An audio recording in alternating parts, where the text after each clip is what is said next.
Before we start anything, can we please take a moment of silence for Michael Eugene Archer, also known as D'Angelo? He passed away today, and the world of music, art, and life has lost literally one of the brightest flames that we've ever seen. So, let's just do that.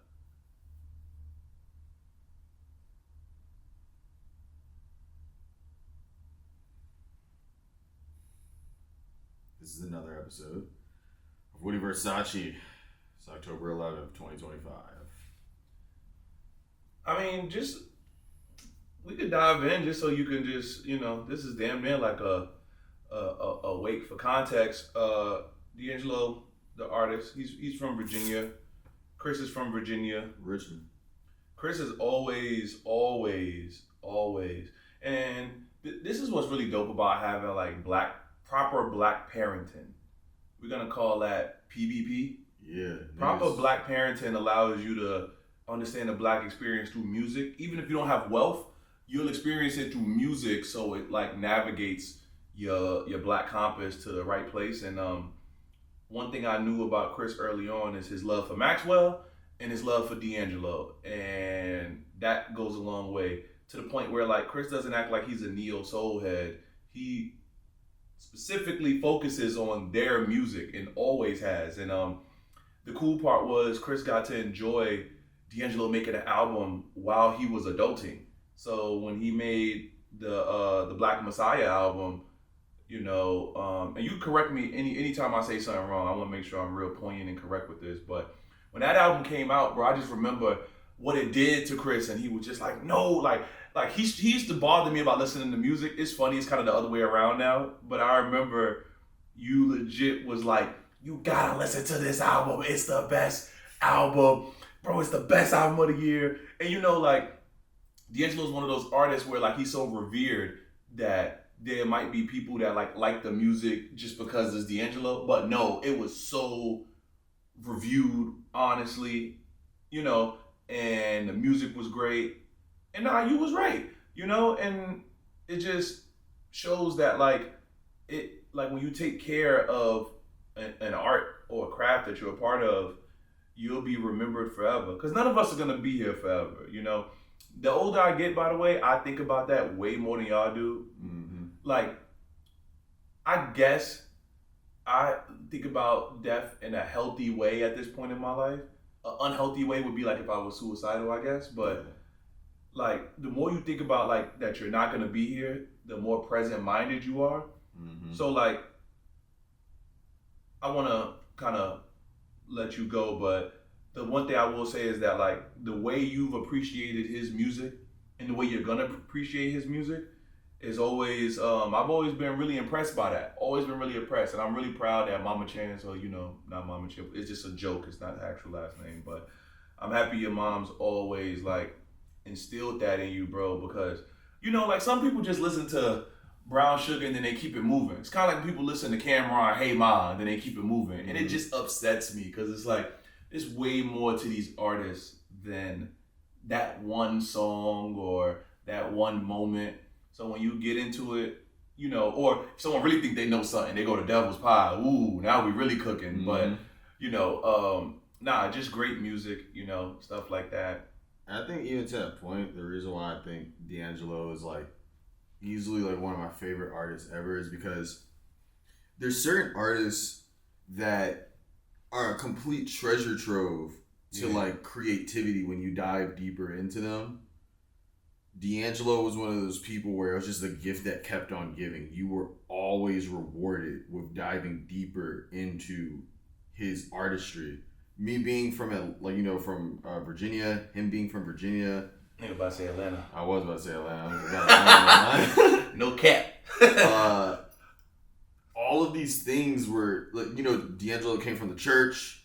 Like this gospel sound that is prevalent amongst all great African, American artists, whether it be a Maxwell, a Beyonce, an Aretha Franklin, a Whitney Houston. He comes from the church, and his ability to take all of the, because D'Angelo was a multi-instrumentalist, like his idol Prince. and what he was able to do in terms of like how gospel is every genre, it has every instrument, and bringing that into the secular world, but still making it as spiritual and sensual and just, I don't know, he's the GOAT. And it's like when I think of artists that completely embody what it means to be a true artist, D'Angelo is that. You have 3 albums that are definitive of the sound and time in which they came out. Did he only do 3 projects? 3 projects, bro. Brown Sugar, Voodoo, 14-Year Break, Black Messiah, and then he had a live album, the London live album. Let me ask you, do you remember what your favorite track on Black Messiah used to be? Do you remember? You don't remember? Really Love? Nah, that's everybody's favorite. Charade? No, Another Life. Oh, yeah. Bro, the way, Arby, if you don't know this song, it's the outro to this album. And, bro, like, the song just sounds like, bro, it sounds like what if you went to like a black opera, if Tyler Perry actually had like proper music for his shows, that would be the outro for like a black man trying to better himself. The song Another Life, like D'Angelo looking in the mirror, like you could just tell that, like, because like I'm stuttering just thinking about the nigga was fat. For real, like he was in a different part of his life. You know, he was dealing with like different things in his life and stuff like that. So just for him to look for real, like in the mirror and just say what he wanted for himself, how he wanted things for himself.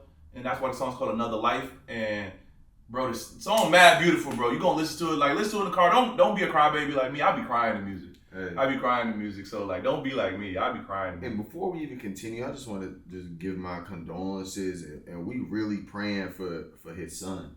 You know, his son lost his mother and his father. Rest in peace, Angie Stone. Also, yeah, that's heavy. Yeah, it is. I got crazy Angie Stone stories.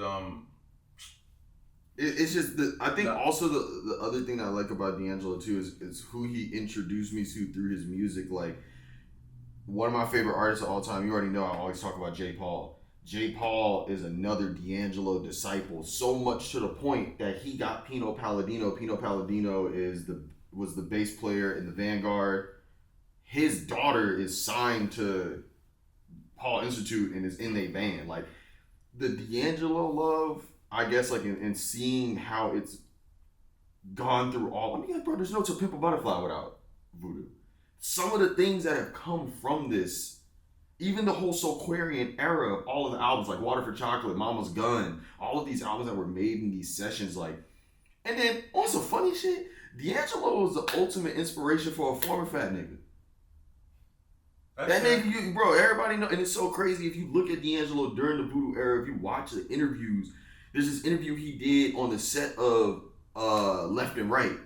And this girl is he ain't got no shirt on. He looking like, you know, obviously like real sexy, blah, blah, blah. And the girl is like interviewing him and she's being real, like, you know, like forward. You can tell he nervous because nigga not used to being like conventionally attractive. That whole entire session of how he was talking about Questlove was like, yeah, we woke up every day. We would work out in the morning. We would go buy records. We would come back, smoke, chill, listen to music.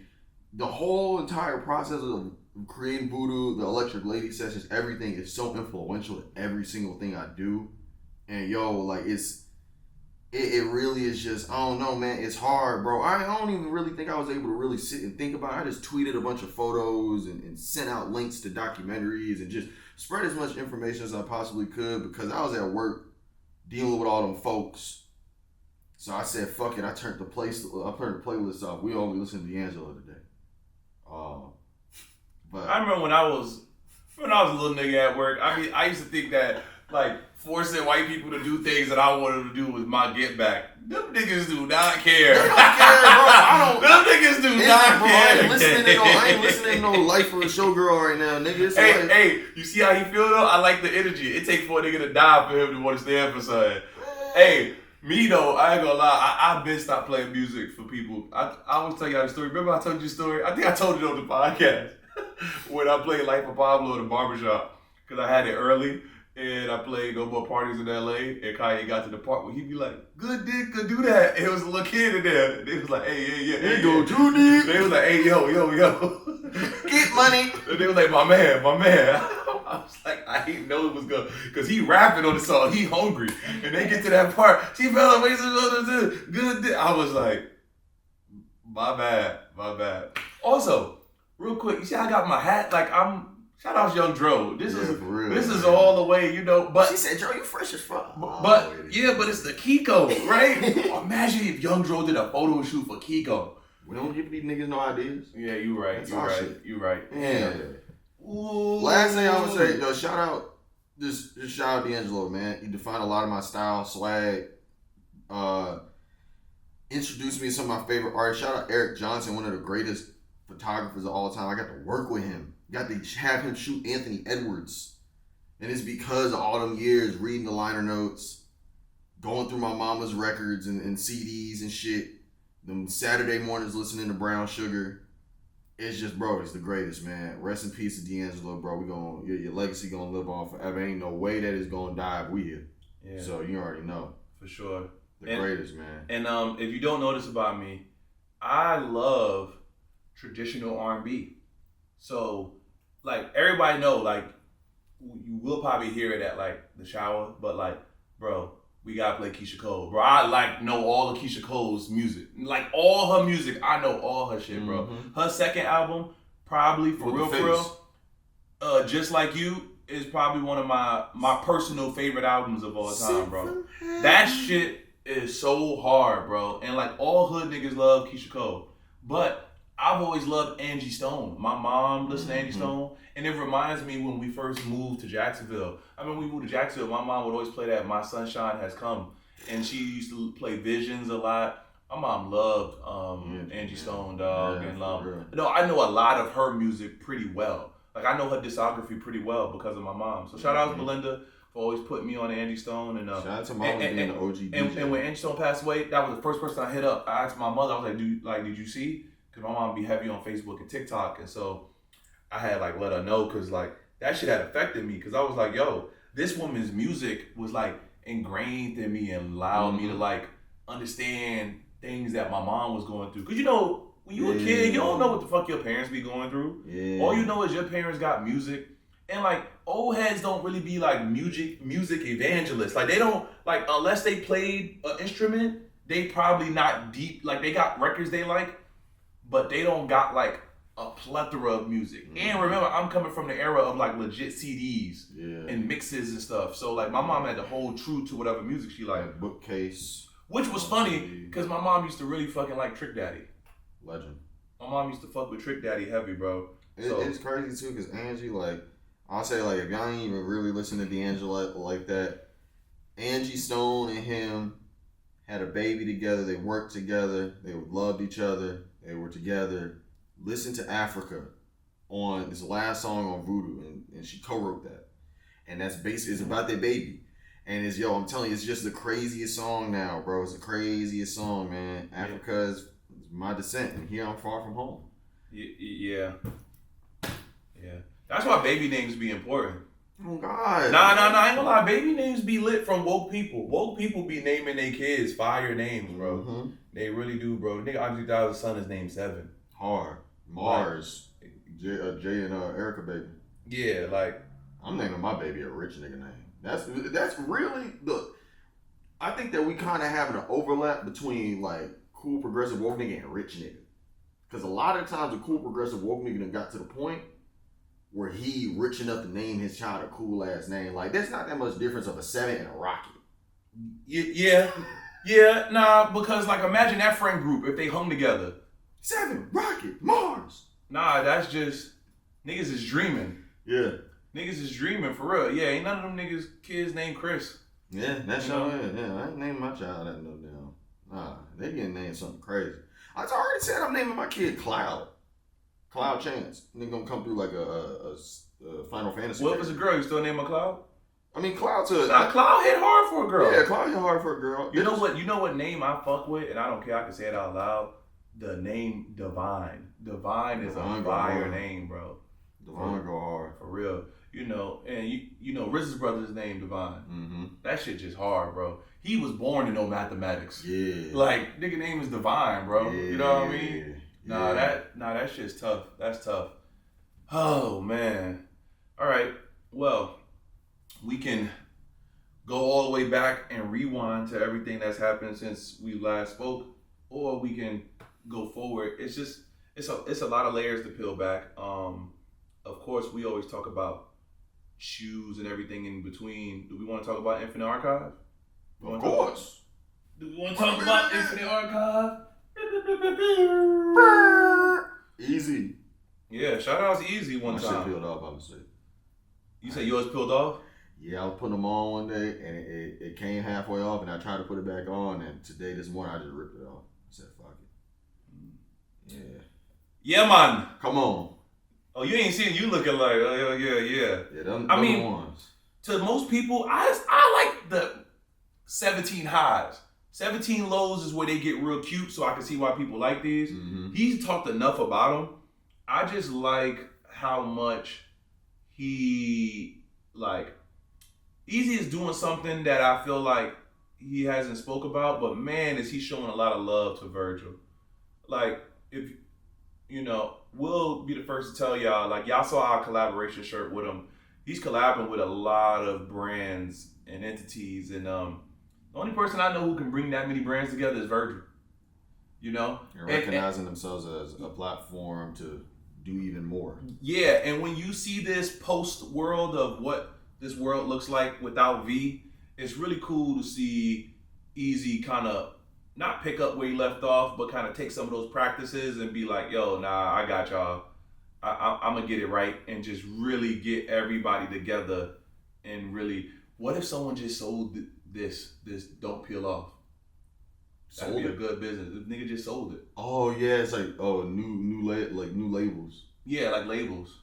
That would have been a pick your shoe era classic. I ain't gonna lie, that's something to think about. Mm-hmm. Time travel jewelry for real. Yeah, my bad. Yeah, but just the way he just is collaborating with so many people and just like making it really ill and like just allowing everybody to kind of be a part of his journey. It's tight work. The shoe is tight work. Don't get me wrong, those other colors hit hard too. If you ever put out the purple or if you ever put out the blue or the red, if he do that, I ain't gonna lie, that perk. Yeah. That's that dirty Sprite right there. Yeah. And then speaking of Virgil, they just exhibited Virgil's work in Paris. Yo, that was beautiful. And you know, it just showed a lot of stuff. I'm really proud that in his archive, when GQ first aired it, it showed some stuff he had from Coral Studios. He had the Letterman. You know, you know what I like. You know what I liked about Virgil. What I liked about Virgil is like, as much as people wanted to act like he wasn't, he was like the standard. If you knew you had some product that was good, it wasn't Ye. It was Virgil, because Virgil knew the science behind a lot of things. Ye knew the science, but Ye was also like agenda focused. Like, I gotta wear it to like make it something. Virgil just kept things because he was like a collector of sorts. So if he had stuff, you would know that like it was worth something, especially if he kept it in the storage unit or if he kept it in his personal collection. And it's like, you know, y'all revere someone and we revere him forever, and we revere him for all the right reasons. And he thought something we made, something Hemrick made, something we all liked was worth keeping. And it's beautiful too, because like now I really think about it, he really put the power into black taste in the sense of like, yo, like, yeah, he really, who was doing archives like that other than Ye? We know Ye had an archive, but like in the sense of like archive.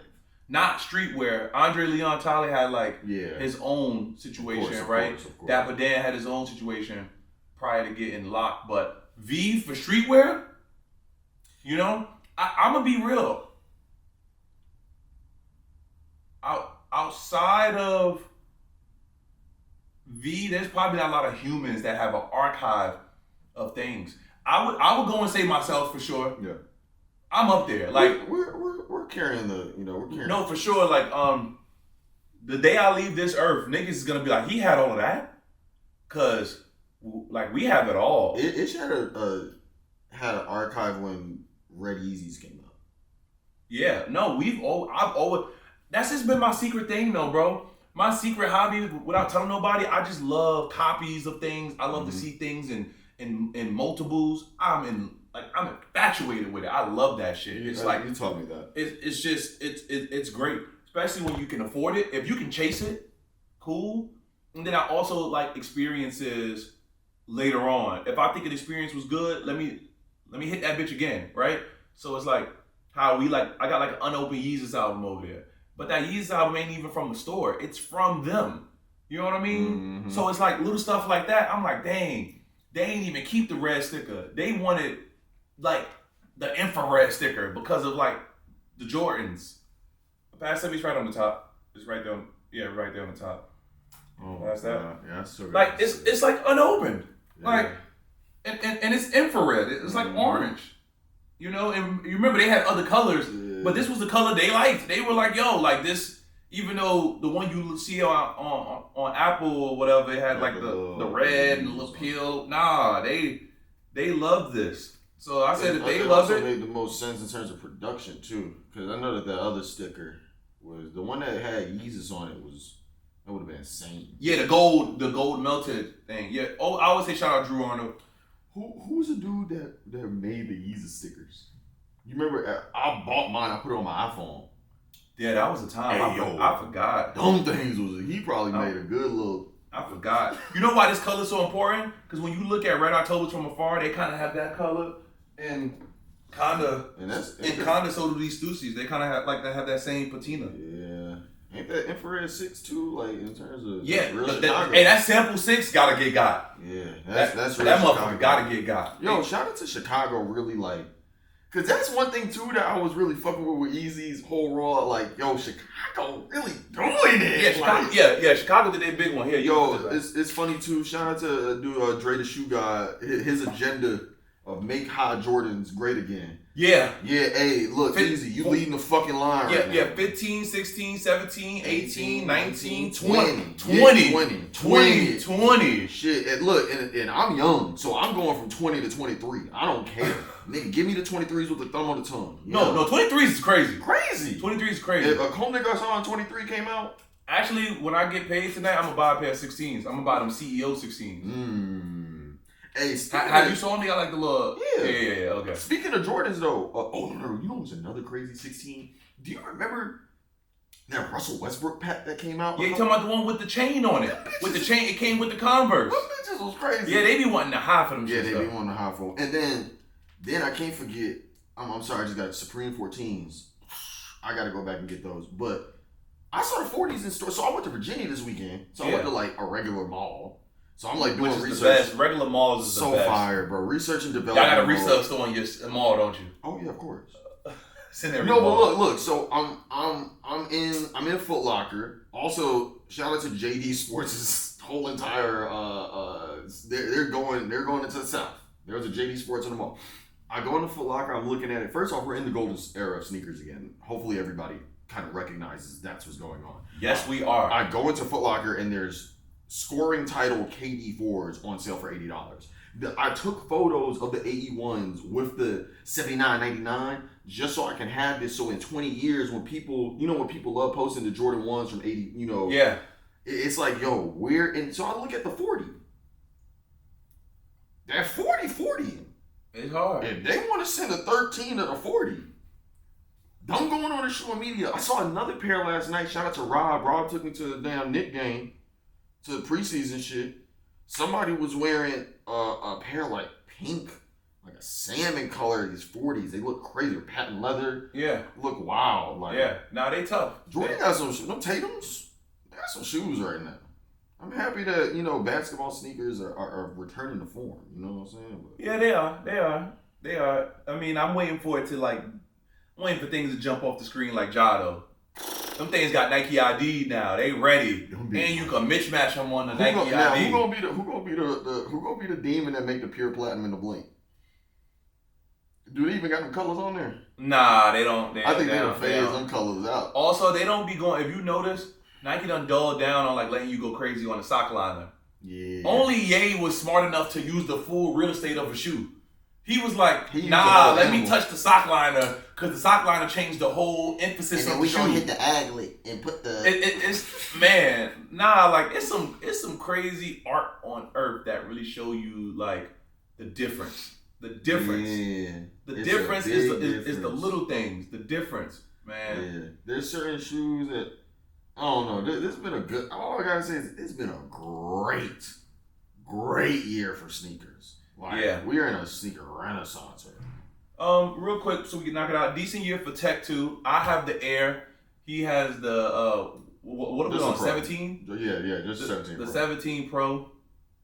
I think it's cute. It got the little screen like that, I feel like if it's gonna be 2025, my phone needs to be futuristic. This look like a phone that would be in like I am Robot. Yeah, it's Hey, fun. that movie is a trip.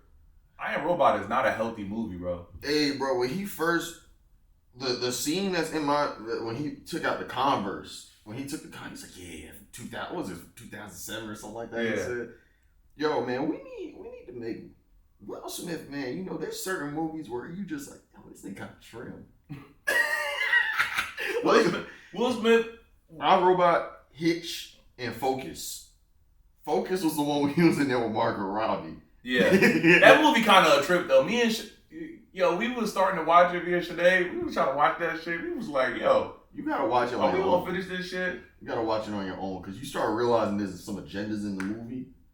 And it's just like, sometimes you just gotta live with it. You know what I'm saying? Like, That movie is a trip. That movie's a trip for sure. Nah, that movie's a trip, man. You got me thinking. what's his production house? I don't even remember, so I don't even want to lie to you. I don't even want to lie. Oh my god. Wait. We jump around. Let me focus. All right. Let's talk about Nas for a second. Because I don't think enough people are talking about Nas. Okay. Bro. Slick Rick's album. Fire. Massive. Wait, before we just say Nas, just say Mass Appeal too. Well, mass appeal, but it's the Nas agenda. I'm only saying this to focus on Mass Appeal because I think that this is one of the most prosperous times that Mass Appeal has ever had, and I think that it's showing what their true potential always was. Brother, it's hitting on so many levels, man. It's Mobb Deep versus the world. Bro, the Mobb Deep album is good. Yeah. The Mobb Deep album is so good, bro. The Ghostface Killer album is good. Ghostface album is fire. The Raekwon album was good. Is good. Like, they not missing. And then they doing the Big Daddy Kane. Yeah, and then they also got a Nas and DJ Premier album. Premiere. Like, what? Like, bro, the fact that that's coming out this year, they need to make a little bit more noise. bro, we were just talking about how, like, Nas really be, like, a proprietor of, like, old hip-hop, but pushing it forward. He pushes, like, traditional hip-hop forward. And it's crazy because he's had such a crazy back half of his career. Yeah, the back half of his career. Let's say back half is Comeback Baby, or Gone. What was the name of the album that had the Don and the one he got the Grammy for? Life is Good. Life is Good. After Life is Good, like starting with King's Disease. So King's Disease, he's going more in like the forward, more new hip hop, and then you got the Magic series that's more like kind of like going into the oldest shit. Like, I mean, bro, I don't know. In terms of like longevity in rap, I know this has been like a buzzword this year, and all this other stuff. Like, we haven't had older rappers forever, but I feel like he is leading the front line in terms of like setting that example of like, yo, I'm still, not only am I still getting buckets up, nigga, I'm setting new highs. New highs. Bro, the nigga got, he's starting to like, he getting them Grammys back he was missing them years. For real? You gotta play the long game in anything you're doing. You gotta play the long game. Oh God. What my life has showed me because of someone like Nas is like, you gotta change how you think of yourself faster than the people around you, because you have to be prepared for what's available to you. Yeah. Everything's available to Nas. Everything. Mm-hmm. Yeah. He sustained himself physically, mentally he's still sharp, and he's able to tell stories and give you his context in ways that I don't think people thought he would give. I think people thought he was kind of like insular. And when he did talk, he did seem like he was just like, these niggas don't got their mind right. Maybe he used to be dissing people crazy, but yeah. but like, nah, he really has context, and like, it's dope when you got a roadmap on how to age a little bit. Cause I haven't really been like super starry, like eyes in the sky, but like I had to think about something because Kamar had said something the other day, and like I never said it, but it was cool to hear it from someone. Like Kamar was like, yeah, like it's just like the OG. And I was like, damn, I got to the point where I can prove that I'm the OG.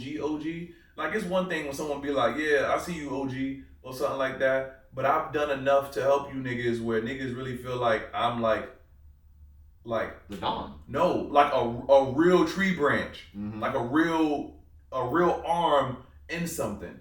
And I could only imagine what like Nas feel like knowing that, like, you know, when Kendrick first came out, everybody was like Nas. When J. Cole first came out, everybody was like Nas. Mm-hmm. Nigga literally made a song and let Nas down. When Joey Badass came out, everybody was like Nas, Nas. even though he looks like Mr. Cheeks. Y'all look into that. Joey Badass looks just like Mr. Cheeks. Same way Bloody Osiris looks just like Big L. I always say that. He looks just like Big L. Yeah. That's crazy. I don't like when I think someone look like somebody and people don't see it. That shit be throwing me off. You think? No, because I live in the world of art. It's kind of like, you know that monkey that looks like David Bowie? Yeah. Like, I said that before he went viral. Yeah. Because, like, I just see things. But you know what I did the other day? You should do it. You should do it, too. I took a fucking IQ test. Oh, I ain't doing that shit. You scared? I'm not scared. I think I'm more scared of what would happen if I saw a high score. I mean, bro, I had a pretty decent score, bro. I'm already. Bro, I took it like 3 in the morning. I scored like a 120. Mm-hmm. 120 is above average. It means I'm smarter than at least 80% of the people who aimlessly walk around America. So I'm cool with that. Well, I'm actually past the 99 percentile. So I was like, okay. And the one things I was exceptional at is visual learning, mm-hmm. and then like analytical through patterns. That makes sense. That's literally our life. Like, I can see things all day, and like I was like, damn, that's dope. Left side of my brain be working. Understanding reality loops. Yeah. We recognize patterns. We apply that to our job. That's why we make money in advertising. Must be nice. Mm-hmm. Hell yeah.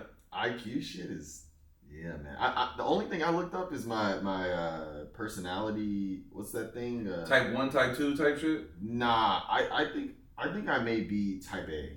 You're type A. I think I may be type A, and I've been thinking I'm type B for my entire life, but this is the first year I've accepted I'm type A. Acceptance of some shit that you ain't into is a weird feeling, ain't it? But it's more or less me realizing, like I'm telling you, I don't know if we mentioned this on the podcast before. Like, I figured I'm a Virgo moon and rising this year. Like, this is groundbreaking information. Hey, that's why I'm not taking the IQ test, because I already know I'm smarter than everybody. Okay, cool.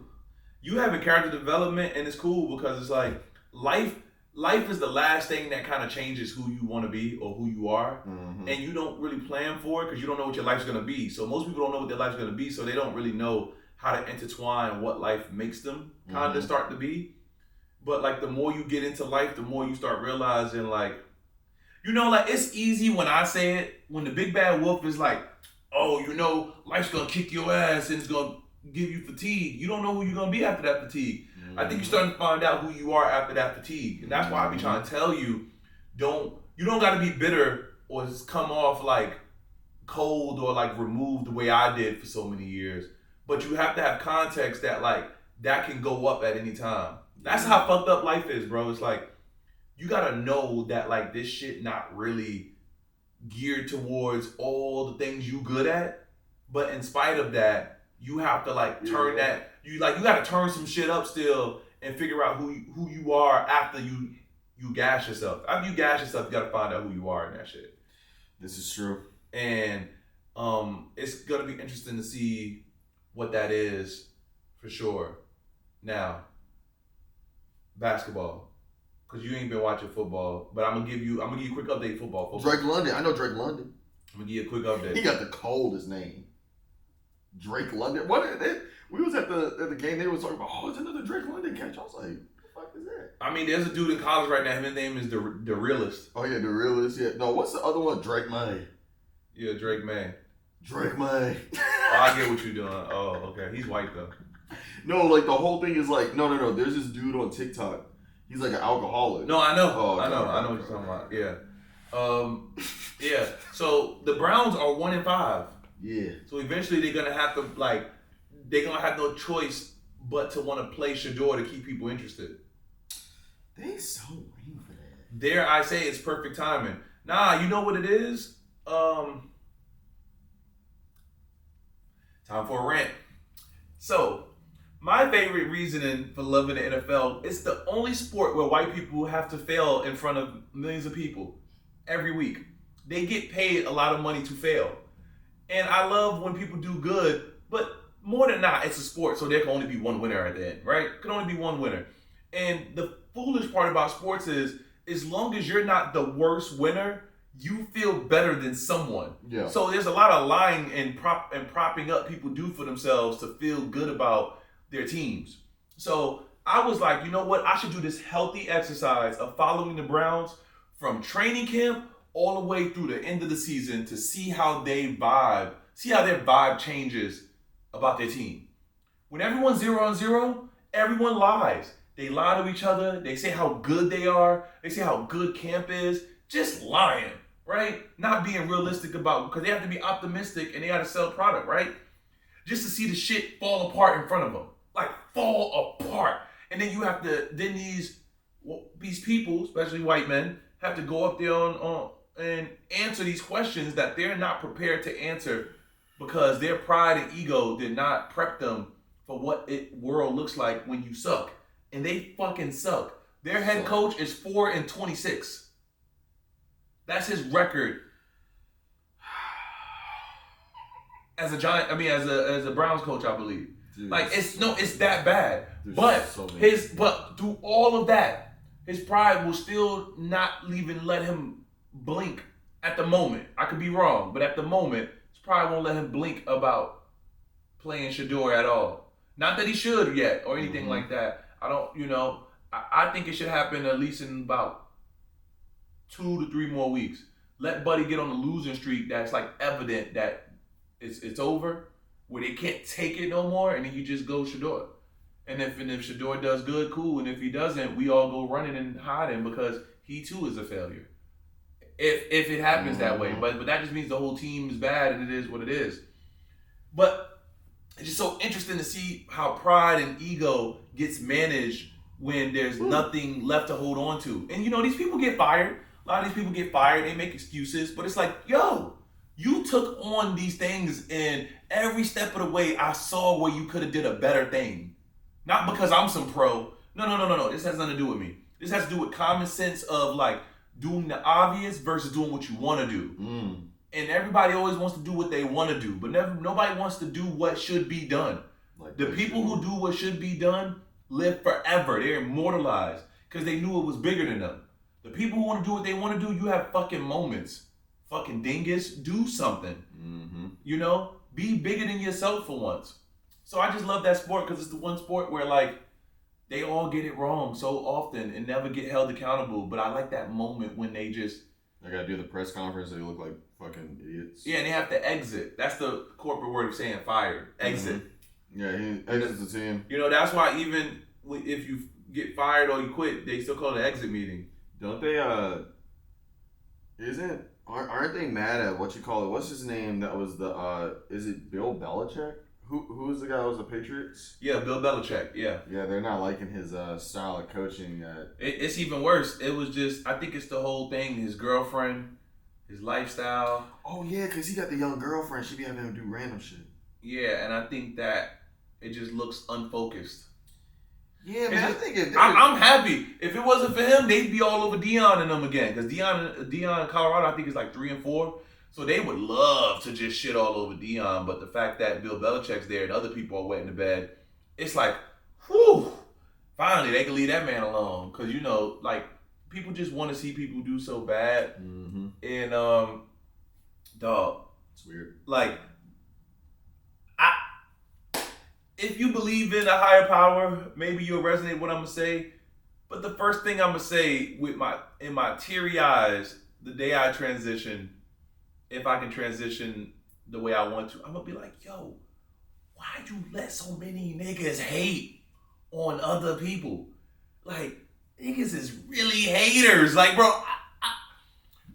maybe hating. Maybe I gotta start looking at hating different. Cause to me, it's like, I just don't get, like bro, I talk a lot and I'm at a loss for words for how much people hate, bro. I really be so confused, Chris. Like, No, it's go ahead. also- Go ahead. I mean, like, I don't know. I find hate to be like, I'm at a very different point in my life. I used to have like reasonings for, you know, I'd listen to hate, or like, you know, we had all no. I look at, I don't want to sound crazy, but like, yo, if you a hater, like, I'm not considering you. It's like, bro, I feel like it's a very, very, very weak, an extremely weak personality trait to be a hater. And I look at it as like, holy shit, like, how do you not see that this isn't the way? I be studying haters, bro. But also it's Yeah, because go ahead. I'm a winner. My whole life I've been a winner. I've never been no underdog. Yeah, so, I've never been a yeah, loser. so you so opposite of a hater. Yeah, nigga, the fuck? We like winners. That's why LeBron my favorite. Like I think also too, when it go back to even how niggas would be like, oh, you like LeBron James? That's such a... Yeah, he's the fucking best. What, you want me to name some like random fucking player that hasn't... It's like, I feel like that type of mentality of always looking for something negative and always looking for bad things. I don't know. I'm a serial optimistic. I know my life is going to be good. I know I'm going to be successful. And I know that everything that I am striving toward, I'll probably get most of it. So I don't wake up every single day with the backwash of hatred and mediocrity. That, you know what I'm saying? It's like, bro.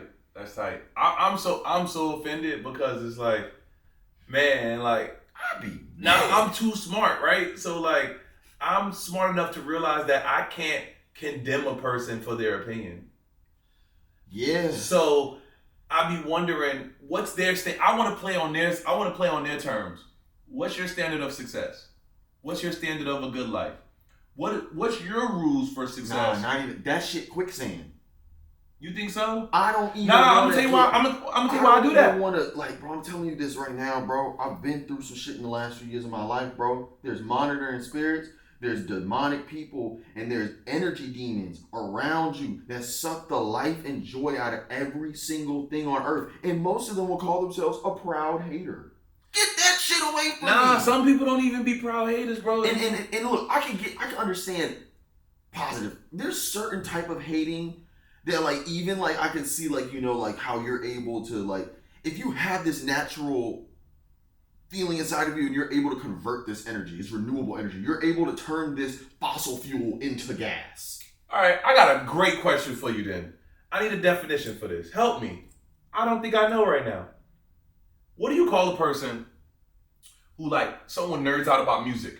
They nerd out about music so much, right, Chris? They nerd out about music so much, they try to tell the artist that what they're doing isn't up to par or isn't good. They can't do it. They've never played an instrument. They've never went to a booth. Consumer. But their opinion is so loud about what a person can or can't do. They're a consumer. There's two sides of the coin. I chose this a very long time ago. Why do you think I stopped writing music reviews? I'm a creator, not a consumer. And there's people that are only on the consumption side that could not even fathom the process of creation, which would then lead to them doing something that's so beside themselves of telling someone how they should create their own art. The entire idea is inherently, it's like, do you get what I'm saying? It's like you're dealing with a crazy person. You can't fix it. They don't know. It's like, bro, like, why you think when I started rapping, I stopped getting mad at Drake? Go make your fucking music. I can't control you, nigga. You're a human being. I can't. We used to sit and fucking write. We used to make 2-hour podcasts. I would be sitting here, oh, we should do the track list like this, and we should do, and then I tried to make an album. That's like the shit. I'd be like, yo, in the perfect line is, nigga, if you can do it better than me, then you do it. That's it. It's like, you cannot reason with I'm just blown away because I really needed to hear that. Like, I haven't been thinking of it that way as of late. And Twitter is the perfect place. Twitter, and you know, Twitter is my place. I don't even like talking on it no more. I was tweeting shit about D'Angelo today. Somebody responded to me and said, I don't care about the mourning of a Denim Tears collaborator because their brand represents everything that's the antithesis of D'Angelo's music and art, like in persona. Oh, they starting to get you with that now? that was one of the first times that happened, but there's been delusional comments that are said to me that I'm like, do you have like a receptor off in your brain? Like, what about your brain has led you to think things like this? Like, what does it, it's like, and I see it so much on Twitter where people will live this life of critiquing, mainly as peacocking to their other peers of losers. You know, because you know what a broke nigga love to do? Hang out with another broke nigga. You know what a bitch nigga love to do? Link up with another bitch nigga. So it's like, you get into these echo chambers of mediocrity and non-creativity and surface level criticism and armchair critiques. And it's like everybody thinks like the internet, in my opinion, has created this sense of everybody can do it. No, nigga, you can't. Not everybody can review the music. You don't know enough about Black history. But since you got the internet and this platform, you can talk about whatever the fuck you want. You can do it. That has created an illusion, a sense of delusion in people that has like, even the idea that hating is cool. Niggas all last year were talking about, oh, I'm the biggest hater. And this is separate from Dot. Dot had his own battle. He had his own thing. People are embracing haters. It's like, nigga, y'all not doing nothing with that. Dot was the biggest hater and ended up creating some of the craziest art of all time. Y'all niggas just tweeted that shit and got no retweets. And now you sitting here on a timeline being just like an evil, sadistic, angry person at every single thing in life. It's like, bro, yeah, there's certain things that need to be hated on. Yeah, there's certain things that need to be critiqued. But I feel like the whole entire like thought process of this, we've lost it. I'm addicted though, because the way you talk about it got me like yearning for more. I feel like your answer wasn't sufficient, and it was. That's how I know I have a problem. And I'm not worried about, I don't care about what people say. I care about why are they not clued into like, there's more for you. There's more for you. Because no one ever told them. Nah, they be knowing it'd be more, but like, they be scared. You know what it'd be like? I'm like this because I've been around you since I was 16. Hold on, you never heard you never heard about the theory of like if you put the elephant in a small area and you can find it there, even if like something traumatic happens around it, it doesn't know it can move around. And it's like, it reminds me of like, some people make all these guardrails in their brain. They are like auto-locking, they're hard-locking pieces of their brain and personality to explore and do more. But the reason why I don't get mad about that, this is some fucked up shit to say, but somebody got to do all those jobs I don't want to do. I mean, like, listen. No, that's true. That's true. Somebody got to be that essential worker, and for some people, but that's that. I don't even want to say that because I feel like a lot of the times the people that are doing those jobs amazingly in this and the third aren't like that. Yeah, but them haters, bro, them haters be ass at their job. Yeah, but how often do you do those? I'm not saying that you can't, like, corporate people, a lot of corporate people be hella dumb, but at least that, like, they open to, like, some shit that ain't like them. You know? Because I don't know them. Nah, they are. They filter through power. Through power. You got to have enough power for niggas to see you in the right lens. Remember, I've been the same me the whole ride from that to this. The only thing that's ever changed is the role and how much they can look at me in a different way because of the role, right? Yeah. When it's young, it's like, oh, you look like you could be with those people. Then it was like, damn, you must be with those people. Then it becomes, damn, did you influence those people? But it's only because of the role. I've been the same throughout the whole time, but the role is making them have a hypothesis on what part of it do I partake in. Yeah. You know?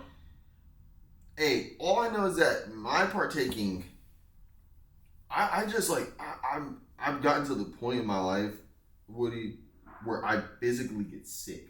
I can't be around it. Because I tried to, there's certain times in my life where I've recognized it in people and I tried to ignore it and they showed me like, oh no, this is just inherently who you are. Oh, do you definitely want to move back to a small town? Because I'm telling you what small town friend groups do now. You know what they've added to a friend group now? Because of this colloquial, this new term? Rage bait. So now people got friends that just wake up and say, I'm gonna take my friends to the edge every day. Bro, Imagine a nigga trying to be bro. First of all, people don't even notice the original rage baiter is a hood friend, nigga who bring the gun with him to a party. He's supposed to bring the gun, and I bet a nigga want a nigga run up on me. Rage bait. People don't know that level of rage bait. People think rage bait is every time you say you like LeBron, nigga be like, oh, that old man or that loser. That's not rage bait. That's just a nigga who's so empty he don't got nothing else to offer other than that. Like that really be niggas' plea to be like. But you know what's the problem too? Rage baiting is now rewarded financially. There's a deep bad thing going on right now, and it happened as soon as Elon Musk allowed tweets to be monetized. Rage baiting is profitable now. It's normal and it's what engages people. Yeah, it's become like the standard. I've done pretty good because on Twitter I don't get none of the fake pages. I don't get Centelled. I don't get any of that. But look, even think about now, it's gotten to a corporate level, right? Where you have advertising. Oh, here we go, LeBron. No. I'm not talking about that. Well, yeah, even that bullshit. There's a lot of things, even like the American Eagle like campaign. Even like that Duncan campaign, I think that came out shortly after that. There are a lot of campaigns that are made to piss you off, for you to go into the comments and say, this sucks, and for you to engage with it. It's, I think, one of the most scary and disgusting things on this earth. Because I'm not with that. I'm so objectively, I'm so stricken by objectivity. In the way my young, shout out my nigga Thug, he couldn't stop being objective in that damn interview. Overly. He said. But it's just like, I'm like, yo, what's going on? We're losing it. There's something going on, bro. A shift has happened. There's bad things going on in this world. D'Angelo is gone. Yeah. There's bad shit going on right now. Yeah. Do you be listening to that Young Thug album? I got like 2 or 3 songs from it. I like that. I like the song with T.I. I like that one. Everyone around me smoke. Yeah, it's not been I ain't been going back to that one too much. I haven't been going back to that one too much. I mean, he getting his bearings. There was that one song on there though that I was like, nah, this is why Young Thug is the GOAT. He a legend. What's that? I think it was Catch Me If I'm Falling. Catch Me I'm Falling, I think. That one was ridiculous. It was one where he was at pain music. Yeah. I like that people are really starting to realize that NBA Youngboy that guy though. I'm super happy about that. Yeah. I'm super happy about that. I'm actually pissed I didn't get to go to the show.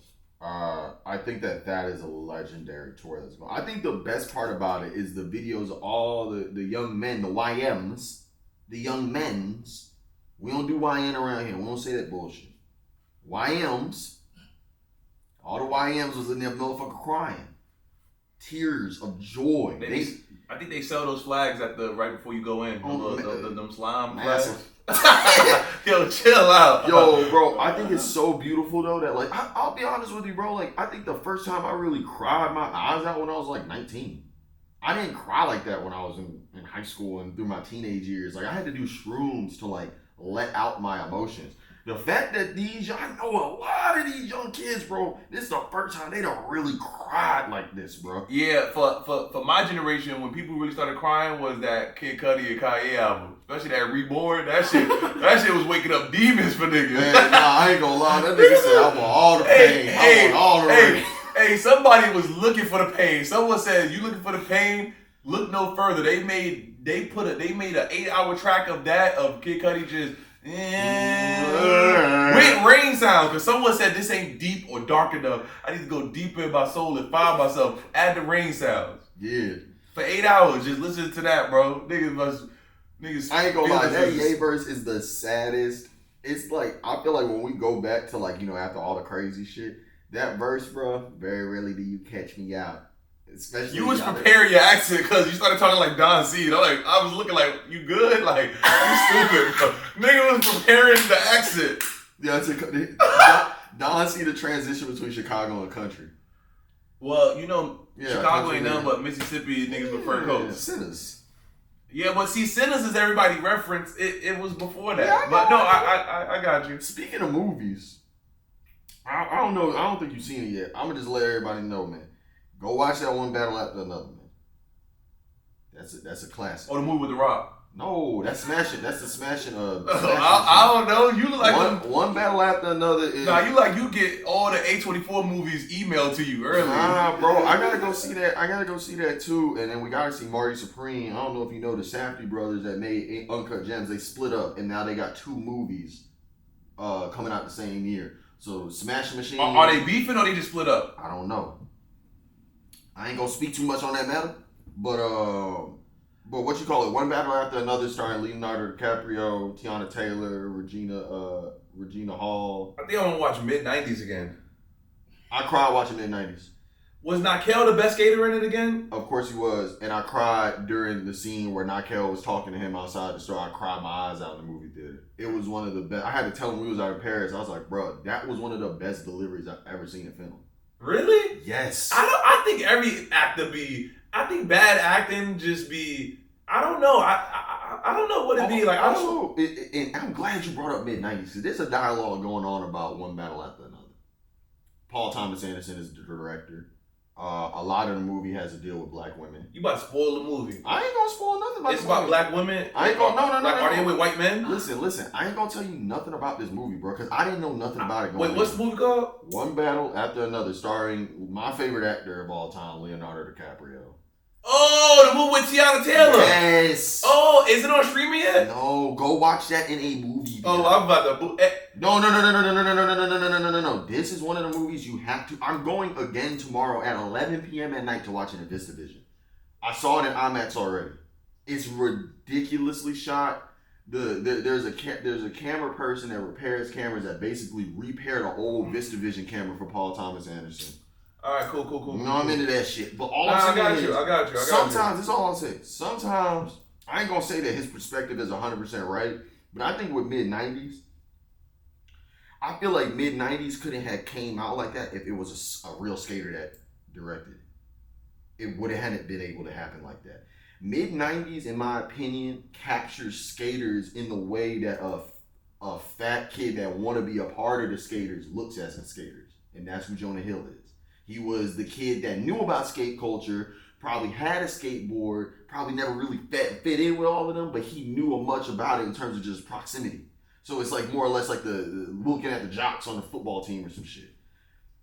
I ain't gonna, bro, I know there's a lot of discourse about it. Don't let FD Signifier or somebody think for you. Go watch the movie. It's a masterpiece. It's 3 hours long and it feel like 90 minutes. It's just, from the start to the end, pure gas. And nigga, bro, Wood Harris in the movie, nigga, what you call it? Then he got all these random, not random, but contemporary cool artists. Jungle Pussy got a role in the movie. Dijon is in the movie. Obviously, the girl from Haim gonna be in it. Oh, he saved Jungle Pussy. Shout out Jungle Pussy. Shout out Jungle Pussy. He getting them checks, girl. Oh, Jungle Pussy killed it in the movie too, and her name in the movie is Jungle Pussy because they all got code names. So her code name is Jungle Pussy. Keep getting them checks, girl. Yeah, that was a phenomenal film. Like, bro, it's one of those movies where it's like there's certain movies that come out. Like Sinners was another one like this, where it's like if you really fuck with movies, you gonna lose your mind because it come out in all the best formats. So like, I watched One Battle After Another in 70mm IMAX on the big ass Lincoln Center screen. Now I'm about to go watch it in VistaVision in the long ass wide. You know, it's like it's really for them A24 niggas. I said that. Them film snobs. I'm a film snob, low key. I said that. Nah, it's all good. But yeah, Paul Thomas Anderson, man, banger film, bro. Yeah, I don't know. That's the best one I've seen in years. It's gonna be that and Sinners going head to head for my movie of the year. Okay then. But I'm gonna have to do the black choice. I have to do the black choice. Oh man, there's a lot that's going on. Yeah. There's a lot that's going on. Hold up, wait a minute, real quick. Oh, Hardy Let 'Em Tears collab. Yeah. It's going down. I ain't gonna lie, I'm excited for this. Oh, the party Thursday. Party Thursday? Yeah, not Friday. He just texted us. Oh, it's Thursday? Yeah, it's Thursday. I ain't doing nothing Thursday. Yeah, we turn. Hardy, I think that this is gonna be a very, very this is a very good collaboration. We need this one right here. We need it? We need it. I think also too, I mean, you know, by the time this come out, the collab gonna be out. The Dex. The Dex is hard. I ain't gonna lie, bro. They like, bro, that deck set. You gotta have purpose, man. You gotta have purpose. You got to have the purpose. Purpose. The purpose has entered the chat. Amen. I think the biggest magic trick that all brands that are companies do, they make people think that these ideas were just made on like a piece of paper. They don't know that there's so much planning and so much business behind it. Just for them to comment once and everybody else be like, this shit tough, I'm gonna buy it. You know, but it's like all the negativity, I think, just stand out the loudest at times, but it's not real. Mm-hmm. So I think that's the trick, to see if you can navigate through the noise. That's what navigating through the noise really means. Mm-hmm. Can you look past some hating ass shit that seem like it is the totality of what something is, versus the reality that it's not, and it's just one person making their claim out loud and everyone else is too scared to say something and everyone else is just gonna be a consumer. Yeah, and I ain't gonna lie, this fall niggas about to be consumed. There's some good clothes out right now. Yeah, no, it's a lot of fashion. I will be consuming those baggy reef jeans. I mean, everything with Jack Moose is hard. Everything with that Bottega's doing for next year for women, nigga Trey hard. Trey got a goddamn. You saw he got all three of them. Well, I think he got 3 pairs of them Jack Moose in. He got the black and 2 pairs of reds in. So them things about to start shipping. I hope so, cause I need him up there. They took my size down. Yeah, size 13 in the red, please. Yeah, we did. Yeah, like I've been waiting. I ain't gonna lie, when I put them on. I've been patiently waiting for a shooter. Like I've been waiting. Yeah, nah, don't Jock Move going stupid. I love that. I don't know. I feel like when I put them on, that's when I'm gonna get my founder walk. You know what I bought? I bought those sponge dunks. Sponge dunks? Yeah, from Cactus Plant Flea Market. Oh, I love those. The green ones. I love them. I think all the colorways is ill. No, I think I bought the green ones. Those is fire. I'm trying to see because the that's a shoe that everybody tried to make everybody. The color for the shower was yellow, so that's what I was doing the other day when I couldn't get the Gucci jeans. Mm-hmm. Okay, after this I'm done because I ain't got no energy. I'm an unk. Yo, so story time. Years ago, when Virgil put out the Off-White belt, he sold the Off-White belt at the Tom Sachs store or the studio that Tom Sachs would make the bodega. Cool. He sold it there with Heron Preston. A kid bought the belt. I wound up finessing the kid for the belt. Ran off on the kid with the belt. Right? I didn't. I'm lying. It didn't happen that way. But I wound up getting the belt nonetheless.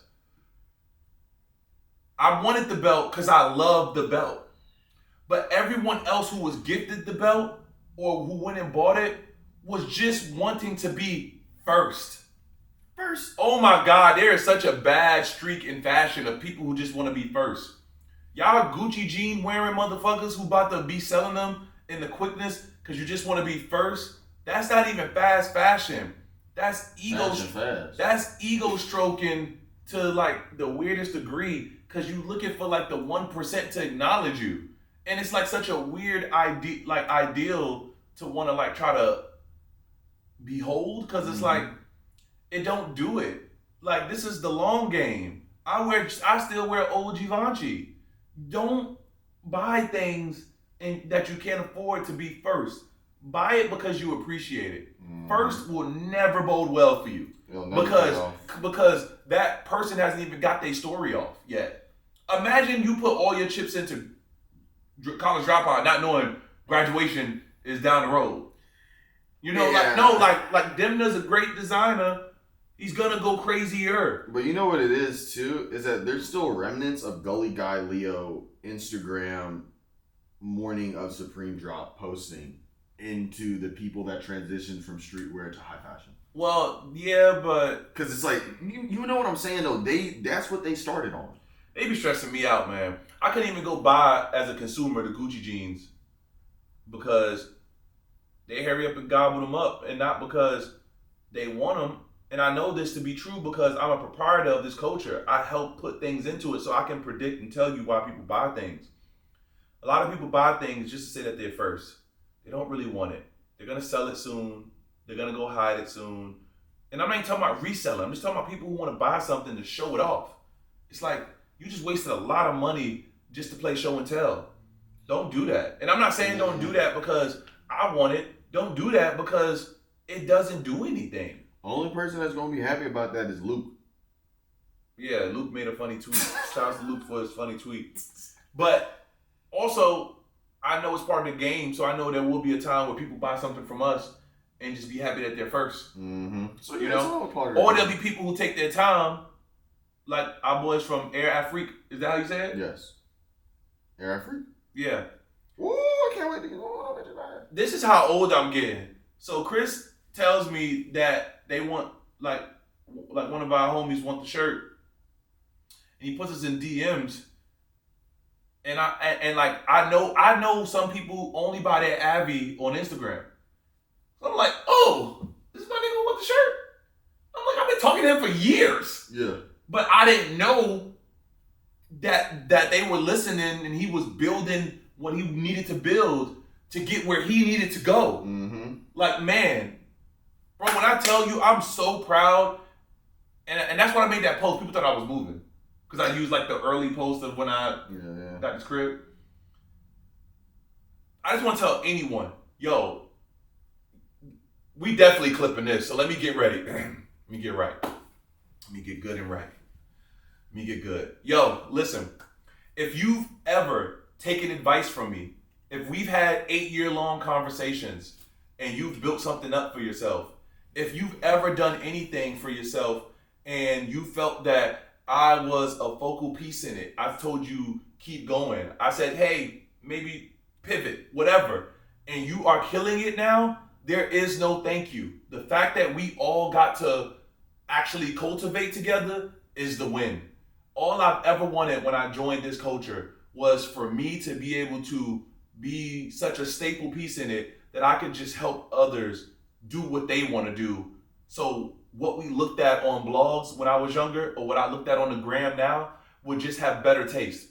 And lucky me, do I have the privilege of saying that I've interacted with so many humans now in a positive manner that all you motherfuckers is out there creating some of the best stuff ever. I am so gracious and thankful. We thank you. There's not enough thank yous ever. Anyone who's ever told me that I've inspired them and I didn't know I inspired you and you didn't have to give me that information, thank you. Keep going. I'm just happy to be a part of the story of this subculture we were in. Bro, I lived in Jacksonville, Florida. I should not be in front of the people I'm in front of right now. This is all luck and bonus. Thanks. When I tell you, bro, that we've touched so much fibers in this culture, dog, this shit is like beyond extra credit right now.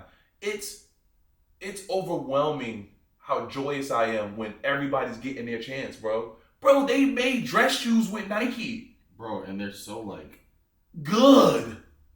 This like when Ye made sneakers with LV and he was like, wait, what? You could do this? Even the green ones he was wearing, I was like, yo. Hey, there's very rare things that are just the pure definition embodiment of trim. Them shoes is overly trim, nigga. Like they literally made a shoe for a certain type of person. Bro, but for the African American artists. Yeah, but oh man. For real. Nah, y'all cooked. Shout out to Air Afrique. Shout out to France. They cooked. They cooked. Hey, I'm just mad I ain't get to go to the event. I love all the storytelling. It's all crack. This is one of the best collaboration partnerships I've seen in a long time with Nike. This culture stuff we do, man, when you do it for the right reasons, dog, you start seeing all these investments of glory from people. And you don't know how hard someone's working out there. And some people always say, yo, I'm gonna see you at the top.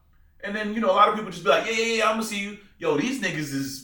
No, yeah. And I think really what it is, too, it's the most refreshing feeling because I laugh about that shit. Even like when me and Mike be playing 2K and we sitting here looking at all the niggas wearing denim tears in the game and we just laughing like, damn. Even the last photo shoot, Mike shot all that. So we doing the same thing we was doing 10 years ago. I'll be laughing. Yeah, Mike got back in his bag because he could do it. I said, God damn, bro. It's beautiful to see Now, for the other side, for corporate interests, don't act like I'm not me. That's not fair. Who else you got? I think that's the best sentence you could say. Who else you got? Who the fuck else do you got? You know? It's like, because it ain't another Chris Chance, it ain't another Israel. So I mean, like, but it's like, come on, like I don't know what I did. Maybe I'm too black. You too black, you too bold, you too flagrant. Jinx, knock on wood for all the next statements I'm gonna say. I don't got no SA case. I ain't never cursed nobody out in public. I didn't beat a nigga up on video. I didn't snatch someone's chain. I didn't do all the prototypical things. I just be making niggas feel odd because I hold niggas accountable. Accountability is something. I don't think accountability should be any reason to penalize me and not make me the czar of this shit. Not to say I want to be the czar, but at least give me my invitation. Stop acting like my invitation ain't real. Virgil gave me my invitation at the fucking door. So what? Ooh, it'd be so fun. But I know what it is. I'm gonna wake it up and then I'm gonna shut up because we about to go. I know what it is. Y'all mad that I got all the bread and got the money without y'all, and y'all like, damn, if this nigga got money, fuck him. Let's box him out. Since you got money, with your degree and all, you know where I get that from, right? Precious. Oh, yeah, Monique was like, with your fucking degree. Yeah, with your fucking, like, that's how they feel. They like, oh, since you went and got it, you should be good now, right, corporate guy? No, now I'm gonna go make a whole bunch of mini-me's that y'all like and let them take over and get the last laugh when we all meet. And you're like, hey, do you know this person? And I'm like, yeah, I know this person. This person came from my left titty, but you don't know that. I know this person. Because I'm actually in the culture. You know what's gonna trip out? You know what I think we might do? We might do a nice big photo shoot. It's nepotism a little bit, but Vayner owns the cover tour. Cover tour did a nice story on me before. We should just do a big story and be like, because you know my new thing on Instagram is like the invisible hand. I should just like be like deeply rooted and just put all y'all ad niggas and creative niggas around me and just show them how far the tree stretches now that everybody's lit. And they gonna be like, him know her, she know them. Oh no! It's scary. But if I do it too early, they gonna box you niggas out. So I gotta let y'all go get at least, everybody gotta get 6 figures before we do it. Cause if everybody not making 6, they wait, why don't you guys have your own? A couple niggas might get clipped, but you don't want to get clipped because they hating. So everybody gotta be free blacks first before we like all laugh about like being free up north. Yeah, we gotta get our Antwerp 6 collections out before, you know what I'm saying. Man. It'll be fine though. The asset can be like the asset will be fine. You like kick down the door and then we all run in it.